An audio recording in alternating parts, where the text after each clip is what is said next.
నమస్తే, welcome to JLTV7 news.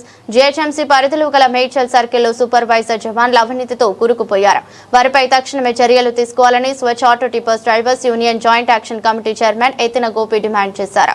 ఈ మేరకు సోమవారం నాడు జరిగిన ప్రజావాణిలో మేడ్చల్ డిప్యూటీ కమిషనర్ ఎన్ సుధాంశుకు ఫిర్యాదు చేశారు. మేడ్చల్ సర్కిల్లో రామాంజనేయులు శ్రీను అనే వ్యక్తులు యథేచ్ఛగా అవినీతికి పాల్పడుతూ లక్షలాది రూపాయలకు ఏరియాలను అమ్ముకోవడం జరిగిందని చైర్మన్ ఎత్తిన గోపి ఆరోపించారు. మా స్వచ్ఛ ఆటో కార్మికులపై పొట్టగొడుతూ వారు ఇష్టానుసారం పెత్తనం చేయాలా ఇస్తూ అవినీతికి పాల్పడుతున్నారని గోపి మీడియాకు వివరించారు. మేడ్చల్ సర్కిల్ గుండ్ల పోచంపల్లి కొంపల్లి కుత్బుల్లాపూర్ జోన్లోని ఏరియాలను 5,000 నుంచి 6,000కు పైగా ఇండ్లను అలాగే వందల కంపెనీలలో కూడా చెత్త సేకరణ చేసే కార్మికులకు లక్షల రూపాయలకు విక్రయిస్తున్నారని తీవ్రంగా ఆరోపించారు. ఈ విషయంలో Medchal circle commissioner Quthbullapur zone commissioner తక్షణం చర్యలు తీసుకుని వారి ఆటలకు అడ్డుకట్ట వేసి మా స్వచ్ఛాతో కార్మికులను ఆదుకోవాలని ప్రజావాణిలో ఫిర్యాదు చేశారు.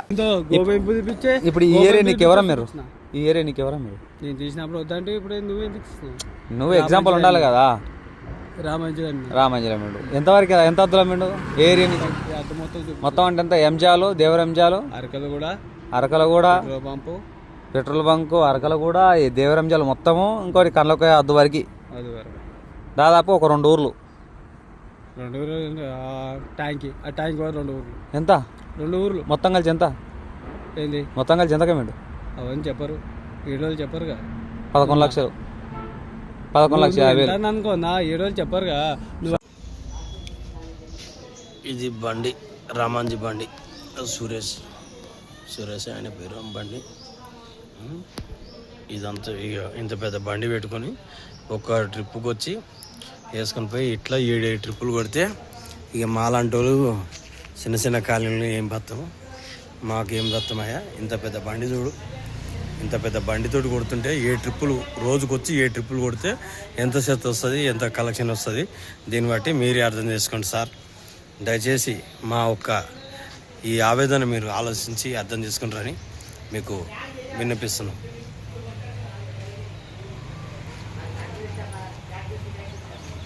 నమస్కారము, నా పేరు ధర్మ.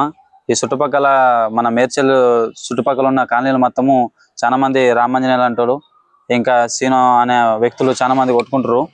అయితే మేము ఎప్పటి నుంచో ఈ ఏరియాలలో మేము తిరుగుతున్నాము, రోడ్ల మీద చెత్త ఏరుకొని బతున్నాం, కానీ మాకు కాలనీలు లేవు. ఈ మేడ్చల్ సర్కిల్ నుంచి ఎప్పటి నుంచో మేము పనిచేస్తున్నాం, కానీ మున్సిపాలిటీ తరపు నుంచి కూడా మాకు ఏవి కాలనీలు లేవు, ఏం లేవు. ఓన్లీ బండతోనే మనము రోడ్ల మీద మేము చెత్త ఏరుకొని బతున్నాము. ఇప్పుడు చాలా మంది ఉన్నోళ్ళు మాత్రమే కొన్ని వందల కంపెనీలు కొట్టుకుంటున్నారు, 1000 ఇండ్లు కొట్టుకుంటారు, కానీ మాకు మాత్రము ఒక ఆధారం అనేది లేదు. కాబట్టి ఈరోజు మా యూనియన్ లీడర్ దగ్గరకు రావడం జరిగింది. ఆయన మా సమస్య మొత్తం చెప్పడం జరిగింది. ఆయన కూడా మరి మేడ్చల్ కమిషనర్ గారి దగ్గరికి కల్పించి మా ప్రాబ్లం ఒకటి చెప్పడం జరిగింది. అదే మాకు పత్రం కూడా ఆయనకి చూపించడం జరిగింది. ఈరోజు మాకు ఏదైనా ఒక న్యాయం కల్పించి మాకింత ఆధారం చూపిస్తే మా పిల్లల్ని బతికించుకొని మేము ఏదైనా ఒక పని చేసుకొని బతకగలుగుతాము. ఉన్నోళ్ళకే కాకుండా అందరికీ సమానంగా, ఈ ఊరలమే కదా మేము, మాకు ఉన్న వాళ్ళందరికీ సమానంగా చూసి మాకు ఇంత కాలనీలో లేకుంటే కంపెనీలో ఒకటి పట్టిస్తే మేము దాంట్లో చెత్త కొట్టుకొని మేము మా జీవనోపాధిని మేము కొనసాగించుకుంటాం. కాబట్టి ఈరోజు మీ అందరికీ నమస్కరించి చెప్పేది ఏంటంటే, దయచేసి మాకు ఏదో ఒక కాలనీ అన్నా లేకపోతే కంపెనీ అన్నా ఏదో ఒకటి పట్టించేటట్టు చూడండి. మరి ఈ విషయం తరపు నుంచి మరి అన్న గోపన్నకు కూడా నమస్కరించి చెప్తున్నాము. మరి మన కమిషనర్ సార్ దగ్గరికి మమ్మల్ని తీసుకొచ్చినందుకు చాలా థ్యాంక్స్.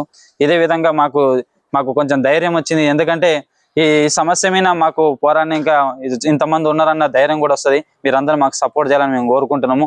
ఇదే కమిషనర్ సార్ కూడా మళ్ళీ నమస్కరించి ఏం చెప్తున్నామంటే, మేము ఎప్పటి నుంచో బతున్నాము, అందరినీ ఎంక్వైరీ చేసి ఎవరికి ఎంత ఉంది కానీ అని చూసి దయచేసి అందరికీ సమానంగా వంచి మా సుంటోళ్ళ పొట్ట మీద కూడా కొట్టకుండా మాకు కూడా ఇంత ఆదరణ చూపిస్తారని అందరికి నమస్కరించి చెప్తున్నాము. దయచేసి ఒక్క సమస్యని తీరుస్తారని కోరుకుంటాం. మీ అందరికి మరొకసారి నమస్కారం అండి. అందరికి నమస్కారం. మాకు దగ్గర చెత్త బండ్లు ఉన్నాయి, కానీ చెత్త ఆటోలు ఉన్నాయి, కానీ కాలనీ లేదు. ఒక్కొక్కరితో 5,000 6,000 ఉన్నాయి, కానీ మాకు ఇవ్వట్లేదు. ఇక మాకు లేకపోతే మా యూనియన్ లీడర్ సార్ దగ్గరకు వచ్చి ఇట్లా సంఘ సార్ అని చెప్పినాం. సార్ ఏమో కమిషనర్ గారిని కూడా కల్పించారు. దయచేసి మీకు ఎంతవరకు అయితే అంత వీలైతే మాకు ఇల్లు వచ్చేటట్టు చూడండి. 150 140 కంపెనీలు కూడా కొట్టుకోవడం జరుగుతుంది. మళ్ళీ వాళ్ళ దగ్గర పెద్ద పెద్ద బండ్లు తీసుకొని జాకీ పెట్టించుకొని కొట్టుకోవడం కూడా జరుగుతుంది. మా దగ్గర ఆటోలు ఉన్నాయి కాబట్టి మాకు కాలనీలు ఎందుకు సార్ దగ్గరికి వచ్చి మాట్లాడుతున్నాం. ఇప్పుడు కమిషనర్ గారు కనిపించారు. మళ్ళీ దయచేసి మాకు ఎట్లా కాలనీ వచ్చేటట్టు చూసే దొరకాలని చెప్పాలన్నట్టు తెలియజేస్తున్నాను. అందరికీ నమస్కారం. ఏంటంటే మళ్ళీ మేడ్చల్ సర్కిల్లో ఇంతవరకు కానీ జిహెచ్ఎంసి నుంచి ఇప్పుడు జిహెచ్ఎంసీలో పడ్డది. జిహెచ్ఎంసీ నుంచి ఎలాంటి వెహికల్స్ రాలేవు. అతి త్వరలో జిహెచ్ఎంసీ వెహికల్స్ మేడ్చల్ సర్కిల్లో ప్రతి ఒక్క కార్మికుడికి రావాలి. ఇక్కడ దగ్గర దగ్గర కొంతమంది వాళ్ళ ఇష్టరాజ్యంగా వేల ఇండ్లు కొట్టుకోవడం జరుగుతుంది. కొత్త బండ్లు వస్తే ఇంకా మాలాంటి పేద కార్మికులు నా దగ్గరికి చాలా మంది రావడం జరుగుతుంది. అలాంటి కార్మికులకు ఉపాధి కలుగుతుంది. మీరు మేడ్చల్ సర్కిల్ కమిషనర్ గారు వెంటనే స్పందించి రేపు బండ్లు వచ్చే విధంగా ప్రతి కార్మికుడికి ఈడ బతికే విధంగా, ఇది జిహెచ్ఎంసీ అయింది కాబట్టి చుట్టుపక్కల చాలా ఏరియాలు పెరుగుతున్నాయి, కొత్త వారికి అవకాశం ఇచ్చే విధంగా ఉండాలని కూడా మేడ్చల్ సర్కిల్ కమిషనర్ గారిని, డిఈ గారిని, లక్ష్మీ మేడం గిట కోరుకోవడం జరుగుతుంది. ఈ స్వచ్ఛ ఆటో టిప్పర్ జే చైర్మన్ ఎత్తర్ గోపి. మీడియా మిత్రులకు నమస్కారం. ఈరోజు మేడ్చల్ సర్కిల్కు రావడం జరిగింది.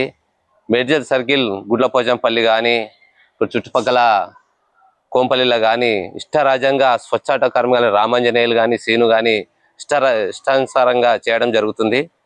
దాని విషయం మీద ప్రజావాణిలో ఈరోజు మేడ్చల్ కమిషనర్ గారికి కూడా వినతి పత్రం ఇవ్వడం జరిగింది. మరియు కుద్దులాపూర్ జోన్ కమిషనర్ గారికి కూడా వినతి పత్రం ఇవ్వడం జరిగింది. ఎందుకంటే ఎంతోమంది కార్మికులు వీధులలో చెత్త ఏరుకుంటూ తిరుగుతుంటే కొంతమంది వాళ్ళ ఇష్టరాజ్యంగా 5,000 నుంచి 6,000 ఇండ్ల వరకు వాళ్ళు పెట్టుకొని నడిపేయడం జరుగుతుంది. వాళ్ళ 100 నుంచి 150 కంపెనీలు కూడా వాళ్ళే తీసేయడము, ఇట్లాంటి పేద కార్మికులు అవడానికి చేసుకుంటే వాళ్ళ మీద దౌర్జన్యం చేయడం జరుగుతుంది. కాబట్టి ఈ జిహెచ్ఎంసీ స్వచ్ఛ ఆటో టిప్పర్ యూనియన్ చైర్మన్గా నా పేరు ఎత్తర్ గోపి ఇక్కడ రావడం జరిగింది. కార్మికుల పక్షాన కంపల్సరీగా మేము పాటుపడతాం. దీని మీద ఈ మేడ్చల్ సర్కిల్ కమిషనర్ గారు మరియు జోనల్ కమిషనర్ గారు, కుద్దులాపూర్ జోనల్ కమిషనర్ గారు స్పందించి ఇవి ఇలాంటి కార్మికులకు ఏరియాలు లేవు కాబట్టి ఎవరి దగ్గర అయితే ఎక్కువగా ఉన్నాయో వాళ్ళకు దగ్గర సట్అవుట్ చేసి వీళ్ళకి కూడా జీవనోపాధి కల్పించాలని కూడా మీడియా మిత్రుల తరఫున యూనియన్ తరఫున కోరుకోవడం జరుగుతుంది.